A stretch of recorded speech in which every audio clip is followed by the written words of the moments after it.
ロシアとウクライナの戦争はいつ終わると思いますか？いやこれね、ロシアとウクライナの戦争じゃなくて、世界大戦になるんじゃねえかっていう割合がそこそこ上がってるんじゃないかっていう気がするんですよね。結局、ヨーロッパがウクライナの支援をやめるっていうパターンで、ロシアが勝って、ロシアが攻め取ったところを取って終わりっていうパターンであれば、世界戦争にはならないんですけど、これが続いて、じゃあ、ウクライナがガチで勝つためには、ロシアの兵器工場とかも、やっぱりある程度攻撃するのは必要だよねというふうにヨーロッパ内がなった場合に。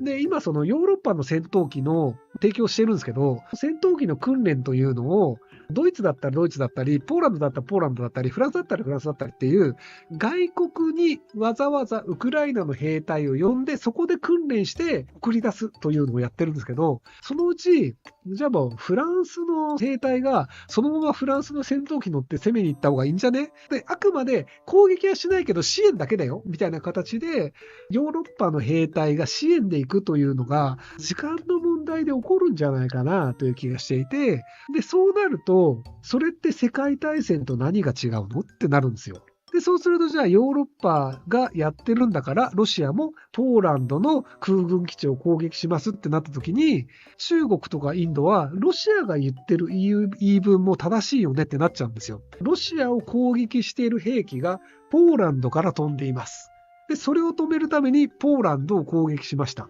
それは自衛権の範囲内だよね。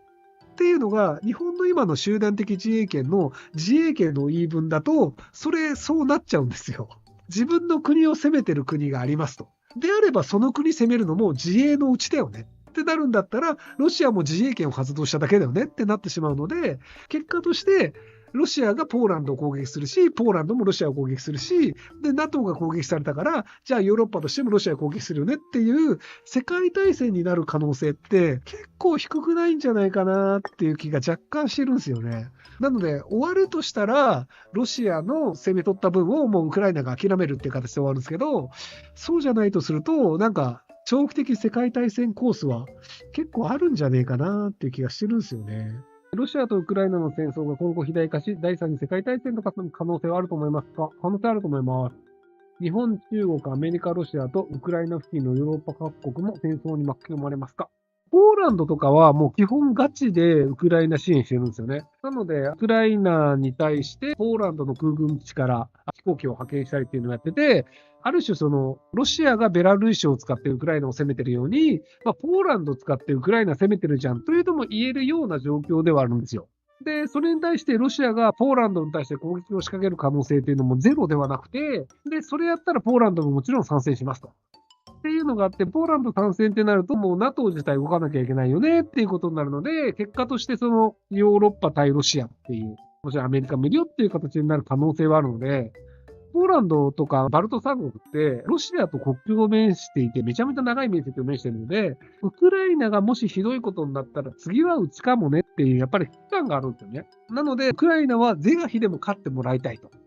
ていうところがあるので、やっぱり支援がだんだんエスカレートする可能性はあるんですよ。武器を提供するっていうのじゃなくて、戦闘可能な状態の飛行機を自分たちの空港から出発させる。でも、パイロット自体はウクライナ人だよ、みたいなのも、ある種ウクライナ人が攻撃してるだけだよと言えるし、でも、ウクライナ人のパイロットかと思ったら、あ、ごめんごめん、あのパイロットポーランド人だったわ、みたいなことになる可能性もあると。っていうので、ロシアが今弱ってる状態なので、ヨーロッパがエスカレートする可能性はそんなにないんですけど、ただ長期戦によってウクライナがまた結構やばい状態になるとか、アメリカ大統領選挙でトランプ大統領が勝って、アメリカはもう支援しないわ、ウクライナっていうと、ウクライナ側がやっぱり不利になって、で、そうするとヨーロッパの中でももうちょっと強い形で対抗せざるを得ないよねっていうのになる可能性もあるんですよね。ハンガリーとかが別にもうロシアの石油俺たち買わねえと回んねえから、ロシアと仲良くしてもいいんじゃねっていうところも出てきちゃってるんですよ。で、そんな感じでロシアをこのまま放置しとくと、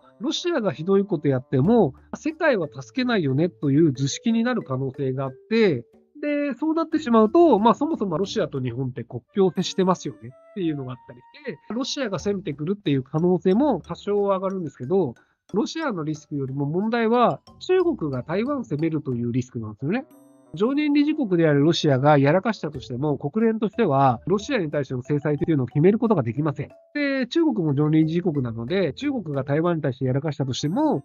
国連としては中国を止めることができません。で、中国を止められる国があるかっていうと、アメリカは口先では言うんですけど、実際アメリカが本気を入れて中国と戦うかっていうと、トランプ大統領だったら戦わないと思います。なぜなら中国とガチで戦うと、国力めちゃくちゃ疲弊するから。アメリカが負けることはないと思うんですけど、ただアメリカ兵もバンバン戦争に行くことになって、バンバン殺されて、で、兵器とか軍事費にもかなり金突っ込んで、で、その兵隊が死んだからっていうことで、アメリカ国内で大統領のポジションが悪くなるみたいな形で、政治力が弱くなってしまうので、戦争したくないというのがアメリカ側は考えるんですよね。で、台湾がなくなってしまうと、半導体の問題とかで確かに困るんですけど、じゃあそれで台湾がなくなったことでアメリカ人がめちゃくちゃ困るのかっていうと、そこまで困るわけではない。むしろ台湾が中国に取られました。じゃあ中国から半導体買えばいいんじゃねえのっていうふうに考える政治家が出てきて、じゃあ俺は中国から買いますよっていう国が、例えばメキシコとかが中国経由で台湾の半導体を買うようになって、で、その半導体をメキシコから輸入するみたいな会社がアメリカの中で出て、そんな風にお金回すんだったらもう直接貿易した方がいいじゃんっていう風になる可能性があるんですよね。なので、アメリカは別に中国が台湾を取っても知ったこっちゃねえよってなるとすると、で、今僕台湾という言い方をしたんですけど、中国が呼ぶ台湾という地域には、日本の国後島と八重山諸島も確か含まれています。中国の地図でいう台湾地域の中には、日本の沖縄県も含まれてるんですよ。沖縄本島は含まれてるんですけど、国後とか八重山諸島とか、あの辺りも中国が台湾と呼ぶ地域の地図に入っていて、で、中国が台湾奪還というか、台湾中国の問題って最初から言ってるんですけど、の中には日本の地域も含まれてるんですよ。尖閣も今もそうなんですけど、っていうのがあるので、アメリカが台湾取られてもまあ仕方ないよねって言ってる時に、日本の八重山国後も取られる可能性があるんですよ。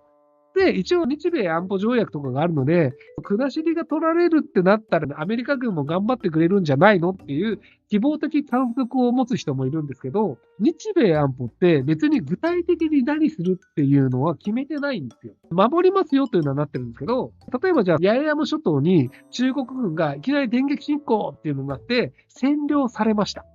で、占領された後に、中国に対してアメリカがミサイルバンバン撃つかというと、撃たないと思うんですよね。占領されてしまった状態で、ミサイルバンバン撃っても帰ってくるわけじゃないから、ひとまず外交交渉をしましょう。様子見をしましょう。で、日本軍が攻めるんだったら支援をしますよ、ぐらいな形なんですけど、多分日本軍は今自衛隊の意味に言いました。で、自衛隊ももうすでに占領されたものを攻めるというので、勝ち取れるだけの軍事力が果たしてあるかっていうと結構微妙っていうのと、日本国内で中国と戦争するべきではないよねというふうに言っている人たちっていうのが自民党の中にもいらっしゃるので、結果として八重山諸島を占領されたまま、膠着状態になってしまう可能性があるんですよね。ウクライナがドンバス地区とかを占領されたけど、でもそれを取り返す力がないので、膠着状態のまま何年経ってますっていう状態じゃないですか。で、なんでそうなる可能性があるかなって言ってると、独島と韓国で呼ばれてる島があって、